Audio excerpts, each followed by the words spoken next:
করার প্রায় পর্যায়ে আছে। এই ল্যান্ডিংটা শুরু হয় অয়েল অ্যান্ড গ্যাস সেক্টরে। আপনারা জানেন যে মিডল ইস্টে আবুধাবি স্পেশালি ওরা big in oil and gas, ওদের যত বিভিন্ন ইকুইপমেন্টস মেশিনারি ওরা শহর থেকে বা পোর্ট থেকে ওদের যে অয়েল অ্যান্ড গ্যাস প্ল্যাটফর্মগুলো আছে ওখানে ওরা এসে আনা নেওয়া করে।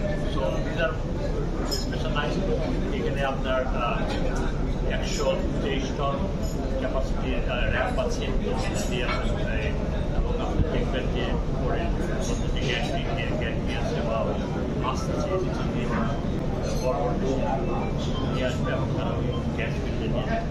এখানে আমরা ইউজ করেছি একটা জাহাজে জাপানিজ ইয়ারমার ইঞ্জিন, আর দুটো জাহাজে ফ্রেঞ্চ বা দুই ইঞ্জিন, আর এই দুটো জাহাজে ক্লাসিফিকেশন সোসাইটি ছিল বুরু ভেরিটাস ফ্রান্সে।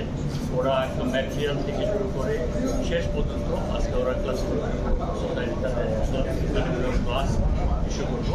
তো একমাত্র ন্যাশনাল স্ট্যান্ডার্ড 100% কমপ্লাই করে জাহাজ করা হয়েছে।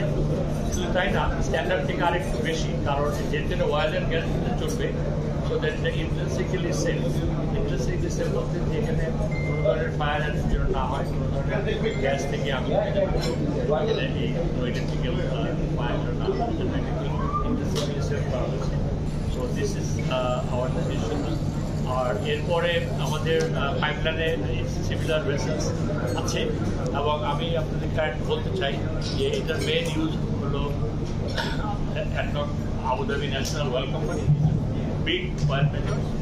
ওরা আমাদের শিপইয়ার্ড থেকে ভেরিফাই করতেছে যে শিপইয়ার্ড কোয়ালিফাই করে কিনা, হেলথ সেফটি অ্যান্ড এনভায়রনমেন্ট তার বিষয়ে আমাদের আমাদের শিপইয়ার্ডের প্রথম দিকে আমরা জার্মানিকে 8টা জাহাজ দিই গ্রোনার শিপিংকে। ওই জাহাজগুলো এখনও চলছে। তো that owner has come back যে ওরা আরও নতুন 5+5 আমরা কাজ করছি। এটা too early to say that now, but that owner, they know us, we know them, so probably it may materialize.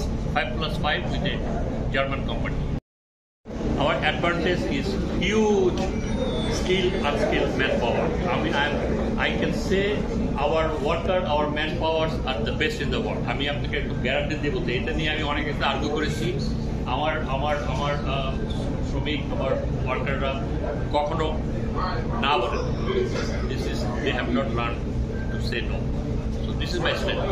আমাদের মার্কেটটা কত? আমাদের এখন তো আমরা 1%ও না, নট ইভেন অর্থিকেটটা যদি হ্যাঁ আমাদের মার্কেট অসীম। আমরা নিজেরা 10টা থেকে 12টা জাহাজ করতে পারি। 10টা থেকে 12টা করলে 150-200 মিলিয়ন আমরাই করতে পারি।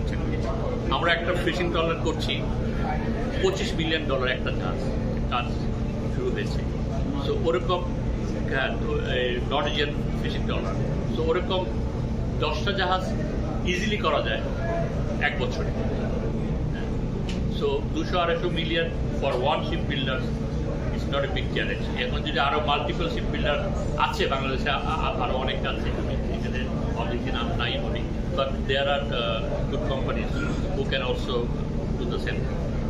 Main issue is the business confidence. The investor are যেন business confidence পায় আমাদের এখানে business করার জন্য, and ease of doing business, and দুটা go side by side. So this is important. এবং আপনি দেখবেন যে most of the investors have shied away. একমাত্র ইয়ং ছাড়া এ পর্যন্ত গত 20-30 বছরে তেমন কোনো বড় ইনভেস্টমেন্ট আসে নাই। I am glad to see that a company like Marx and AP Moller has invested in Latvia. This is a huge